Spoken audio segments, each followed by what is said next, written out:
Dietas mentais. Palestra de Neville Goddard, realizada no ano de 1955. Falar consigo mesmo é um hábito ao qual todos se entregam.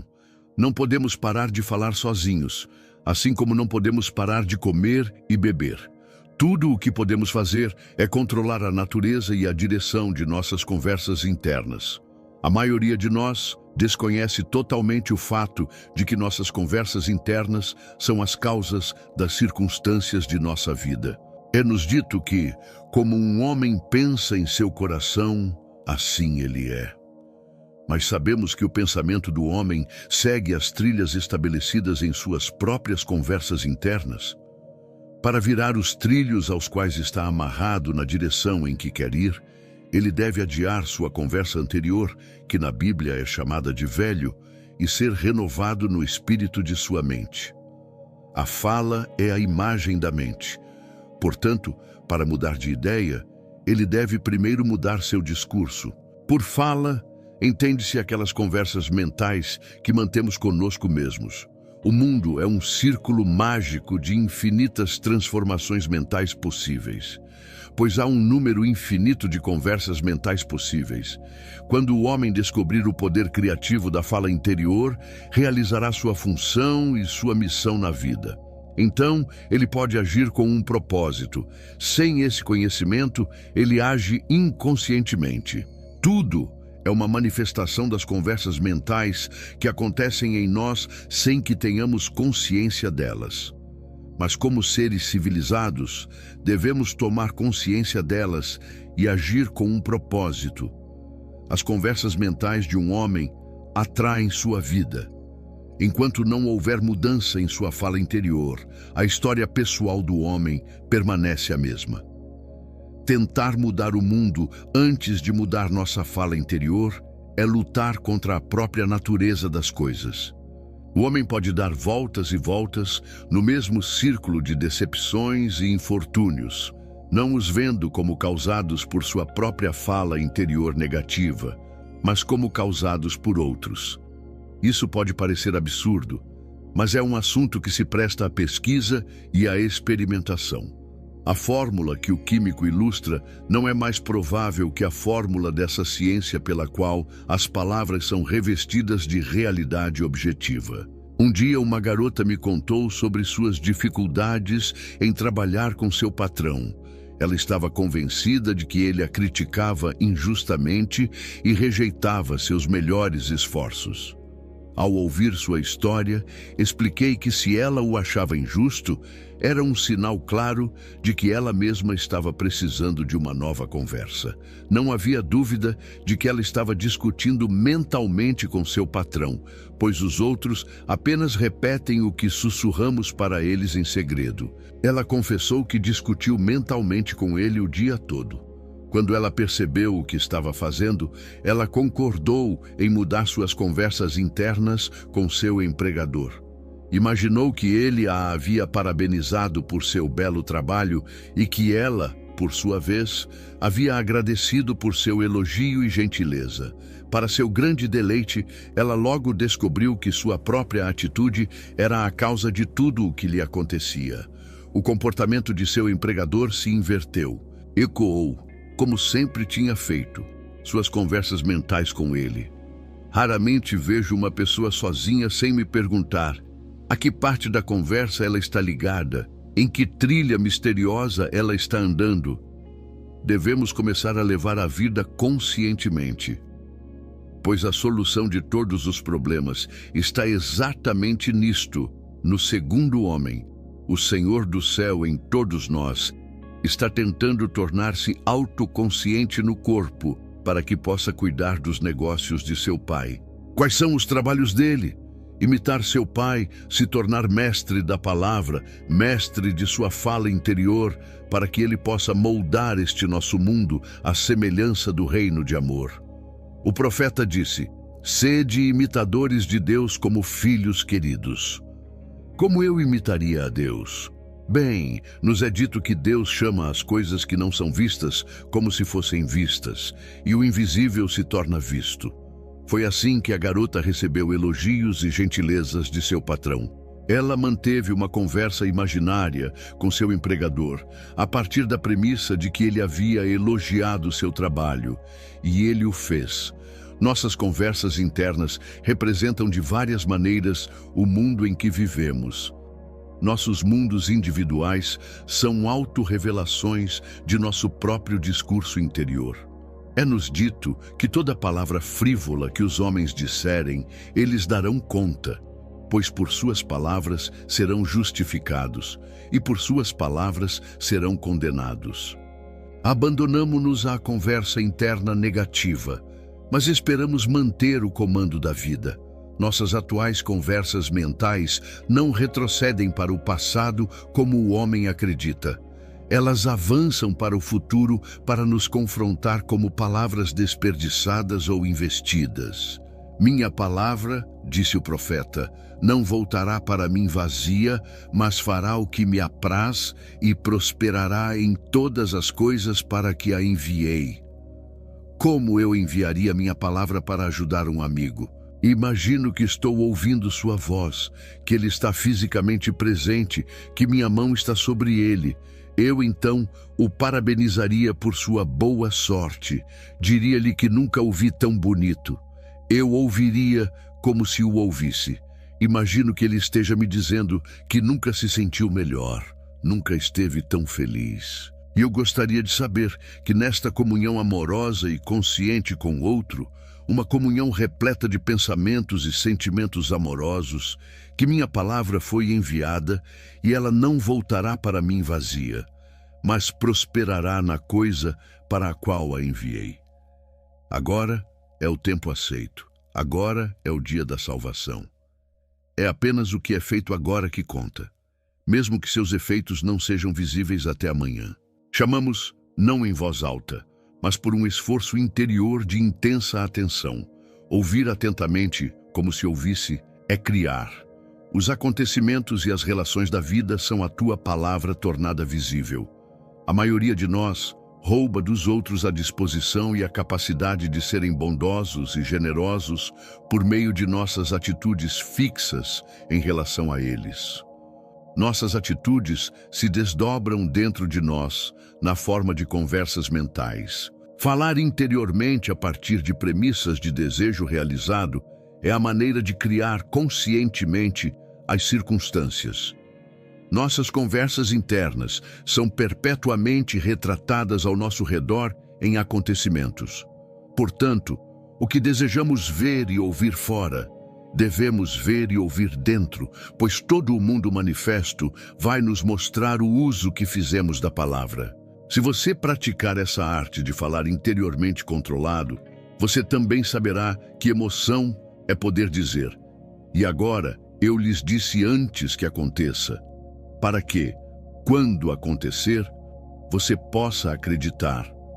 Você será capaz de usar conscientemente sua imaginação para transformar e canalizar as imensas energias criativas de seu discurso interior do nível mental e emocional para o nível físico. E não sei quais são os limites, se é que existem, para tal processo. Qual é o seu objetivo? Sua fala interior combina com isso? Você sabe, se você realizar seu objetivo. Pois, como o profeta perguntou, podem dois andar juntos se não estiverem de acordo? E, claro, a resposta é, não, eles não podem. Os dois que devem concordar são sua conversa interna e o estado desejado. Ou seja, o que você deseja ver e ouvir fora, você deve ver e ouvir dentro. Cada estágio do progresso do homem é feito pelo exercício consciente de sua imaginação, combinando sua fala interior com seu desejo realizado. À medida que controlamos nossa fala interior, combinando-a com nossos desejos realizados, podemos deixar de lado todos os outros processos. Então, simplesmente agimos por imaginação e intenção claras. Imaginamos o desejo realizado e continuamos conversas mentais a partir dessa premissa. O discurso interior correto é o discurso que seria seu se você realizasse seu ideal. Em outras palavras, é a fala do desejo realizado. Agora você entenderá quão sábio foi o antigo quando nos disse na hermética: há 2 dons que Deus concedeu somente ao homem e a nenhuma outra criatura mortal. Esses 2 são a mente e a fala. E o dom da mente e da fala é equivalente ao da imortalidade. Se um homem usar esses 2 dons corretamente, ele não diferirá em nada dos imortais. E quando ele deixar seu corpo, mente e fala serão seus guias. E por eles, ele será trazido para a tropa dos deuses e das almas que alcançaram a bem-aventurança. Com o dom da mente e da fala, você cria as condições e circunstâncias da vida. No princípio era o Verbo, e o Verbo estava com Deus, e o Verbo era Deus. O Verbo, disse Hermes, é filho, e a mente é pai do Verbo. Eles não estão separados um do outro, pois a vida é a união da palavra e da mente. Você e sua fala interior, ou palavra, são um. Se sua mente é una com suas conversas internas, então ser transformado em mente é ser transformado em conversa. Foi um lampejo do insight mais profundo que ensinou Paulo a escrever. Abandone a conversa anterior, o velho que é corrupto, e renove-se no espírito de sua mente. Vista o novo homem, vista-se do novo homem, e seja renovado no espírito de sua mente. É mudar sua conversação interior, pois fala e mente são uma coisa só. Uma mudança de fala é uma mudança de mente. O profeta Samuel disse: o Senhor falou por mim, e sua palavra estava em minha língua. Se a palavra do Senhor estava na língua do profeta, então a boca do Senhor que pronunciou a palavra deve ser a mente do profeta, pois as conversas internas se originam na mente e produzem pequenos movimentos de fala na língua. O profeta está nos dizendo que a boca de Deus é a mente do homem, que nossas conversas internas são a palavra de Deus, criando vida sobre nós à medida que a criamos dentro de nós mesmos. Na Bíblia lhe é dito que a palavra está muito perto de você, em sua boca e em seu coração, para que você possa fazê-lo. Veja, eu coloquei diante de você hoje a vida e o bem, a morte e o mal, bênçãos e maldições. Escolha a vida. As condições e circunstâncias da vida não são criadas por algum poder externo a você. São as condições que resultam do exercício de sua liberdade de escolha. Sua liberdade de escolher as ideias às quais você responderá. Agora é a hora aceita. Este é o dia da salvação. Quaisquer que sejam as coisas de boa fama, pensem nessas coisas, pois o seu futuro será formado pela palavra de Deus, que é a sua fala interior presente. Você cria seu futuro por suas conversas internas. Os mundos foram moldados pela palavra de Deus, isto é, sua fala interior. Vê campos além. O gergelim era gergelim, o milho era milho. O silêncio e a escuridão sabiam. Assim nasce o destino de um homem, a luz da Ásia, pois os fins são fiéis às origens. Se você deseja colher o sucesso, você deve plantar o sucesso. A ideia em sua mente que inicia todo o processo é a ideia que você aceita como verdade. Este é um ponto muito importante para entender, pois a verdade depende da intensidade da imaginação, não de fatos. Quando a garota imaginou que seu patrão era injusto, o comportamento dele confirmou sua imaginação. Quando ela mudou sua suposição sobre ele, o comportamento dele refletiu a mudança, provando que uma suposição, embora falsa, se persistida, se tornará um fato. A mente sempre se comporta de acordo com a suposição com a qual começa. Portanto, para experimentar o sucesso, devemos assumir que somos bem-sucedidos. Devemos viver inteiramente no nível da própria imaginação, e ela deve ser empreendida consciente e deliberadamente. Não importa se no momento presente os fatos externos negam a verdade de sua suposição, se você persistir em sua suposição, ela se tornará um fato. Os sinais seguem, eles não precedem. Assumir um novo conceito de si mesmo é, nessa medida, mudar sua fala interior ou palavra de Deus e é, portanto, revestir-se do novo homem. Nossa fala interior, embora não ouvida por outros, é mais produtiva das condições futuras do que todas as promessas e ameaças audíveis dos homens. Seu ideal está esperando para ser encarnado, mas a menos que você mesmo lhe ofereça parentesco humano, ele é incapaz de nascer. Você deve definir a pessoa que deseja ser e então assumir o sentimento de seu desejo realizado na fé de que essa suposição encontrará expressão através de você. O verdadeiro teste da religião está em seu uso, mas os homens fizeram dela algo a ser defendido. É a você que as palavras são ditas. Bem-aventurado aquele que creu, porque haverá um cumprimento das coisas que lhe foram ditas da parte do Senhor. Teste-o, tente, conceba-se como você quer ser e permaneça fiel a essa concepção, pois a vida aqui é apenas um campo de treinamento para a criação de imagens. Experimente e veja se a vida não se moldará no modelo de sua imaginação. Tudo no mundo dá testemunho do uso ou mau uso da fala interior do homem. A conversa interior negativa, particularmente a conversa interior maligna e invejosa, é o terreno fértil dos futuros campos de batalha e penitenciárias do mundo. Por meio do hábito, o homem desenvolveu a afeição secreta por essas conversas internas negativas. Por meio deles, ele justifica o fracasso, critica seus vizinhos, regozija-se com a angústia dos outros e, em geral, derrama seu veneno sobre todos. Tal mau uso da palavra perpetua a violência do mundo.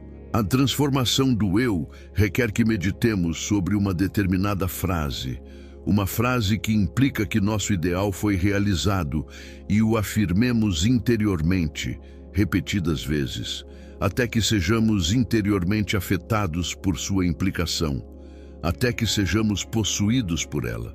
Apegue-se às suas nobres convicções internas ou conversas. Nada pode tirá-los de você, a não ser você mesmo.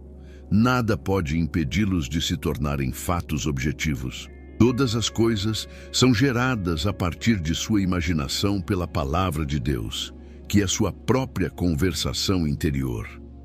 E toda imaginação colhe suas próprias palavras que falou interiormente. O grande segredo do sucesso é uma conversa interna controlada a partir de premissas de desejo realizado. O único preço que você paga pelo sucesso é desistir de sua antiga conversa que pertence ao velho, o homem mal-sucedido. Chegou a hora de muitos de nós assumirmos conscientemente a responsabilidade de criar o céu na terra, usar conscientemente e voluntariamente nossa imaginação, ouvir interiormente e dizer apenas o que está em harmonia com nosso ideal, é trazer ativamente o céu à terra. Toda vez que exercitamos nossa imaginação amorosamente em favor de outra pessoa, estamos literalmente mediando Deus para essa pessoa. Sempre use sua imaginação com maestria, como participante, não como espectador. Ao usar sua imaginação para transformar a energia do nível mental e emocional para o nível físico, amplie seus sentidos. Olhe e imagine que você está vendo o que deseja ver, que está ouvindo o que deseja ouvir e tocando o que deseja tocar. Torne-se intensamente consciente de fazê-lo. Dê ao seu estado imaginário todos os tons e sensação de realidade. Continue fazendo isso até despertar dentro de si o clima de realização e o sentimento de alívio. Este é o uso ativo e voluntário da imaginação, distinto da aceitação passiva e involuntária das aparências. É por esse uso ativo e voluntário da imaginação que o segundo homem, o Senhor do céu, é despertado no homem. Os homens chamam a imaginação de brinquedo, a faculdade do sonho, mas, na verdade, é a própria porta de entrada da realidade. A A imaginação é o caminho para o estado desejado. É a verdade do estado desejado e a vida desse estado desejado. Você poderia perceber isso completamente. Então, você saberia que o que você faz em sua imaginação é a única coisa importante. Dentro do círculo de nossa imaginação, todo o drama da vida está sendo encenado repetidas vezes. Através do uso ousado e ativo da imaginação, podemos estender nossa mão e tocar um amigo a 10.000 milhas de distância e trazer saúde e riqueza aos lábios ressecados de seu ser. É o caminho para tudo no mundo. De que outra forma poderíamos funcionar além de nossas limitações carnais? Mas a imaginação exige de nós uma vivência mais plena de nossos sonhos no presente. Através dos portais do presente, todo o tempo deve passar. Imagine outro lugar como aqui, e então como agora. Experimente e veja. Você sempre pode dizer se conseguiu fazer do sonho futuro um fato presente, observando sua fala interior. Se você está dizendo interiormente o que diria audivelmente se estivesse fisicamente presente e se movimentando fisicamente naquele lugar, então você conseguiu. E você poderia profetizar a partir dessas conversas internas e dos humores que elas despertam dentro de você, qual será o seu futuro, pois um poder sozinho faz um profeta. Imaginação, a visão divina, tudo o que encontramos é a nossa palavra tornada visível. E o que não compreendemos agora está relacionado por afinidade com as forças não reconhecidas de nossas próprias conversas internas e os humores que elas despertam em nós. Se não gostamos do que está acontecendo conosco, é um sinal seguro de que precisamos de uma mudança de dieta mental. Pois o homem, dizem-nos, vive não só de pão, mas de toda palavra que procede da boca de Deus. E tendo descoberto que a boca de Deus é a mente do homem, uma mente que vive de palavras ou conversas internas, devemos alimentar em nossas mentes apenas pensamentos amorosos e nobres, pois com palavras ou conversa interna construímos nosso mundo. Deixe a mão nobre do amor elevar sua fome e sede para tudo o que é nobre e de boa fama. E deixe sua mente morrer de fome antes que você levante sua mão para um copo que o amor não encheu ou uma tigela que o amor não abençoou. Para que você nunca mais tenha que dizer o que eu disse, o que eu fiz, ó todo-poderoso verbo humano.